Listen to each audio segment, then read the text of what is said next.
Moi, j'aimerais commencer par ce que M. Kadima a dit. S'il vous plaît, M. Martin Fayoulou, est-ce que nous avons vu qu'il y a beaucoup de gens qui ont levé les candidats qui ont levé les doigts. Est-ce qu'on peut établir le principe, nous ne sommes pas les CESAC, est-ce qu'on peut aller par 3 minutes ou 5? Je vais vous poser des questions liées à la CENI, je ne vais pas aller ailleurs. Merci. Mais je vais commencer par dire, Père, pardonne M.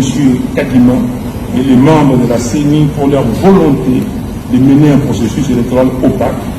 Et Père, merci d'avoir fait que leur crime ne soit pas parfait.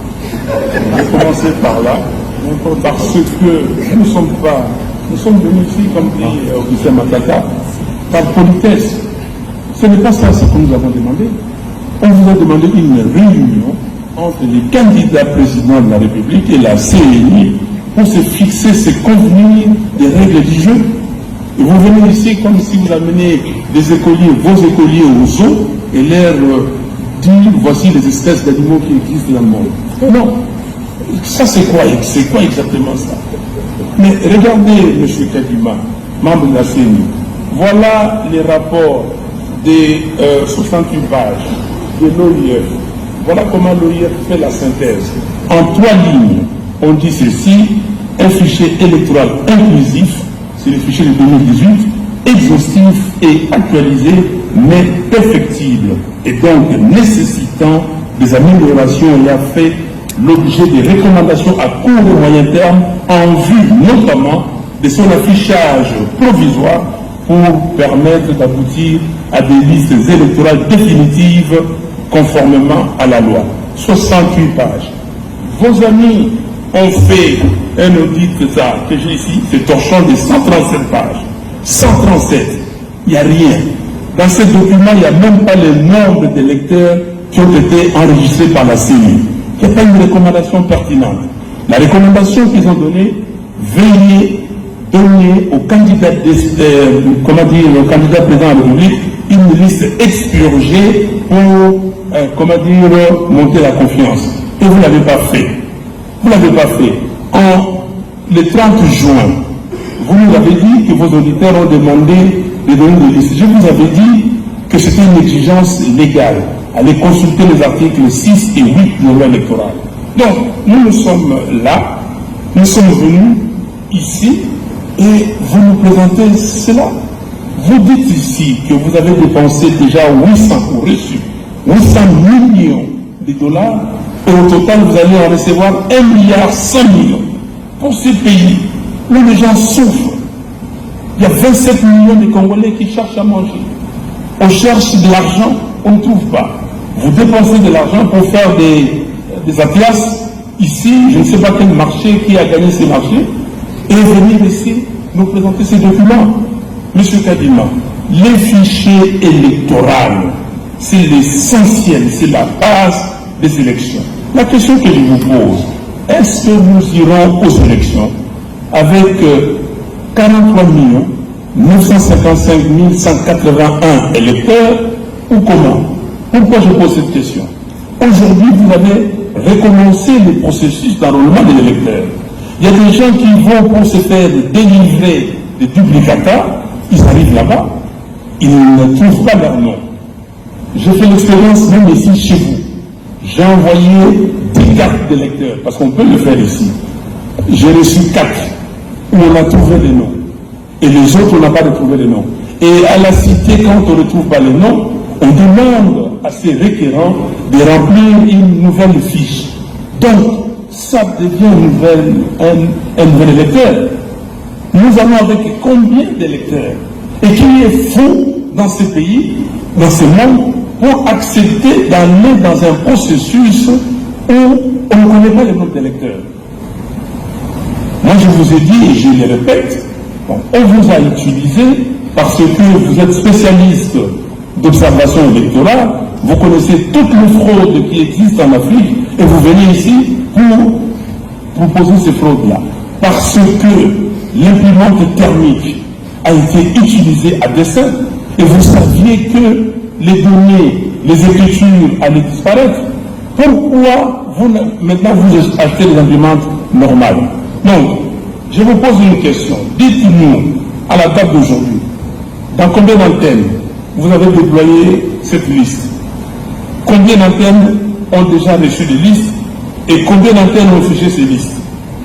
Et dites-nous pourquoi vous avez violé intentionnellement, délibérément, les articles 6 et 8 de la loi électorale. Franck Diongo vous a cité ces articles et je ne reviens pas. Pourquoi vous les avez violés? Ici, c'est une violation flagrante. Et dites-nous, je vous donne un exemple. J'ai beaucoup d'exemples ici, il n'y a pas de temps. À Kabaya-Kamwanga, il y a un centre qui avait enrôlé 959 électeurs. Mais la liste qu'on amène là-bas reprend seulement 26 électeurs. Ok? Comment vous justifiez ça? Je vais vous donner d'autres cas. Et vous venez de le dire que nous avons organisé l'enrôlement pour ne pas exclure les électeurs. Si l'épopée des cartes nous montre que c'était fait intentionnellement, et maintenant dites-nous, dans combien de temps vos requérants ou les requérants, ceux qui veulent des duplicata, vont avoir leurs duplicata? 1. 2. Quand est-ce que maintenant vous allez publier la liste définitive? Votre présentateur tout à l'heure a dit ce qui nous intéresse, c'est 15 jours avant on publie. Non, ce qui nous intéresse, c'est le respect scrupuleux de la loi. Déjà, vous avez violé la loi portant identification et enrôlement des électeurs dans son article 39. Parce que l'article 39 disait que vous devriez publier des listes provisoires après enrôlement d'électeurs. Vous ne l'avez pas fait. Donc, nous sommes ici, on est traînés comme ça, comme des moutons de Paris, et nous devons aller n'importe où. Donc, ce que nous voulons, M. Kadima, vous ne pouvez pas vous tirer en bon compte comme ça avec l'argent de l'État. Vous ne pouvez pas. 1,1 milliard, c'est énorme. Nous voulons, ici, ces listes-là doivent être auditées. Nous voulons que vous nous présentiez, s'il vous plaît, les fichiers électoraux. Le fichier ne peut pas être corrompu. C'est l'élément essentiel du vote. On va le voter comment? Donc, beaucoup de gens ici vont dans les centres, ils ne trouvent pas leur nom. Et quand est-ce que maintenant, dans moins de 40 jours, nous allons avoir ces listes? Donc, j'ai dit, s'il vous plaît, vous-même, vous l'avez dit, ce n'était pas pour exclure les électeurs, mais vous avez exclu les électeurs. Ici à Kinshasa, vous avez des écoles, même adresse, mais le nom différent.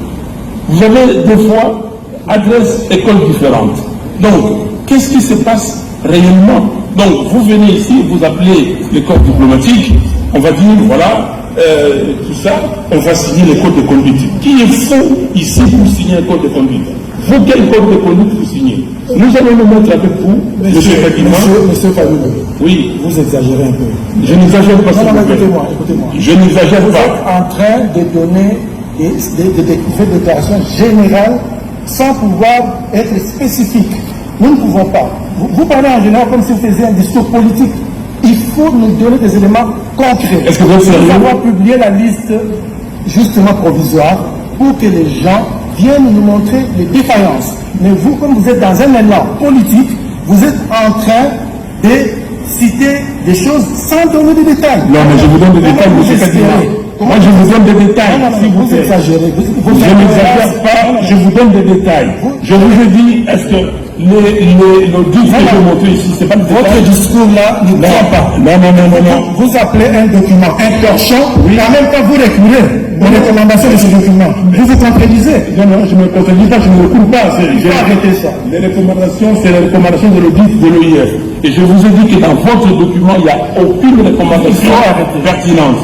Donc, s'il vous plaît, nous devons nous mettre d'accord, vous utilisez l'argent de l'État, et je vous ai donné des données précises, des éléments précis, il faut que vous répondiez précisément.